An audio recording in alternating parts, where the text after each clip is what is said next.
Terima kasih Sustai dan hormati sekalian.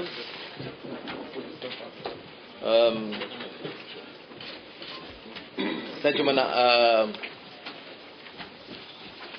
perkenalkan, selain daripada saya dan pemimpin keadilan yang sudah sedia dan staf saya yang sudah sedia kenal, ialah Saudara Balasubramaniam yang pernah menjadi pegawai keselamatan Abdul Razak Baginda, dan sebelah kanan saya peguam beliau Amrit Singh Sidhu. Pada hari ini saya nak tentangkan satu lagi kenyataan yang menunjukkan suatu pattern yang sama, salah guna kuasa dan merosakkan sistem kehakiman jenayah di negara kita, yang juga melibatkan polis, khususnya Ketua Polis Negara dan Peguam Negara. Dan yang ini merujuk kepada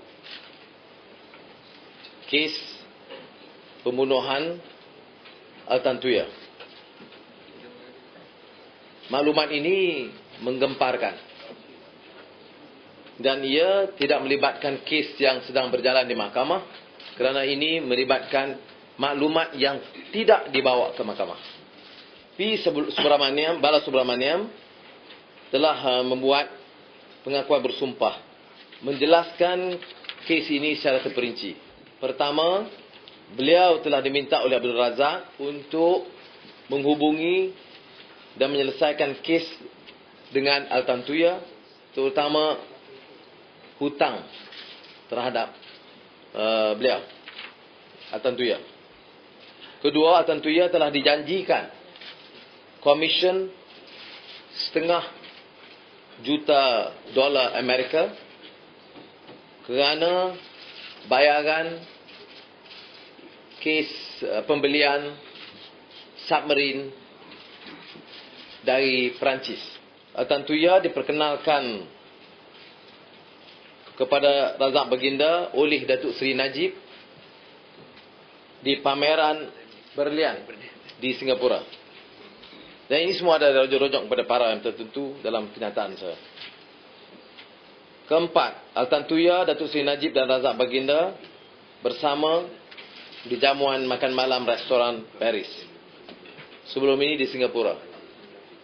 Kelima, mengenai malam kehilangan Altan Tuya dan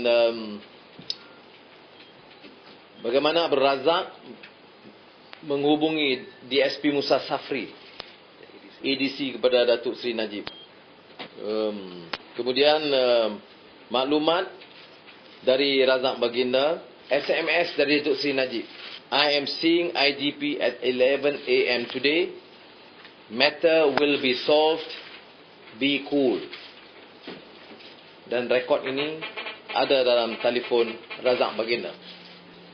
Semua maklumat ini disampaikan oleh Balasubramaniam kepada polis, tetapi polis tidak merekodkannya, dan pendakwa raya tidak membangkitkan perkara ini dalam soalan di mahkamah.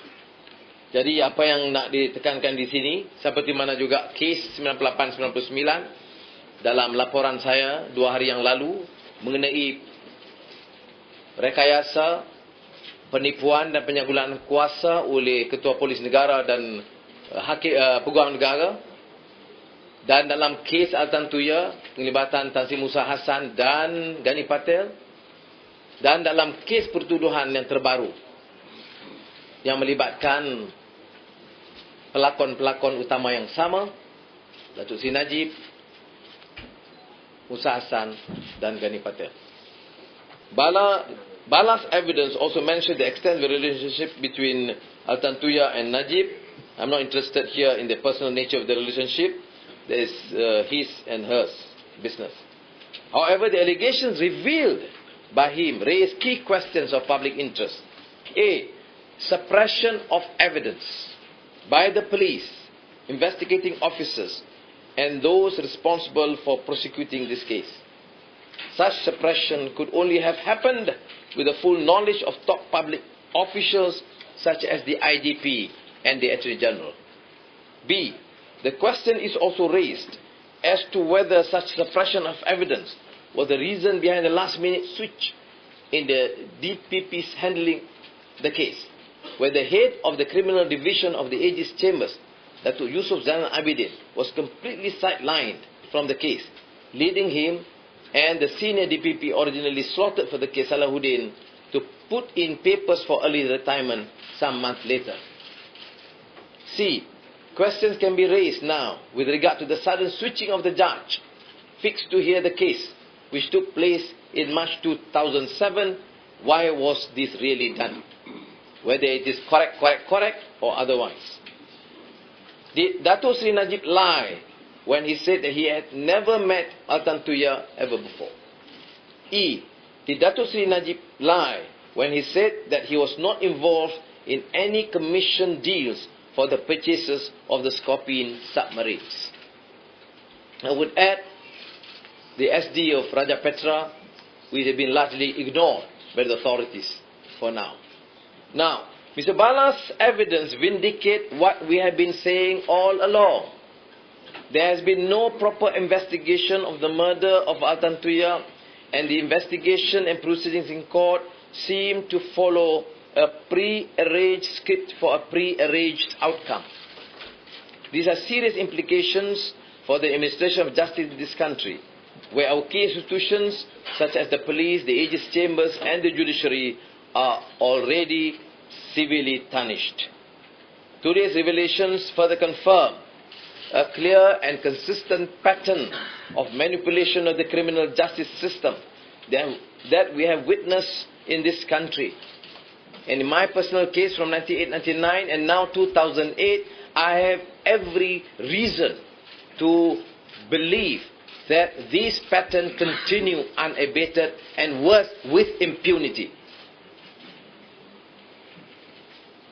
The allegations revealed here warrant a full royal commission of inquiry.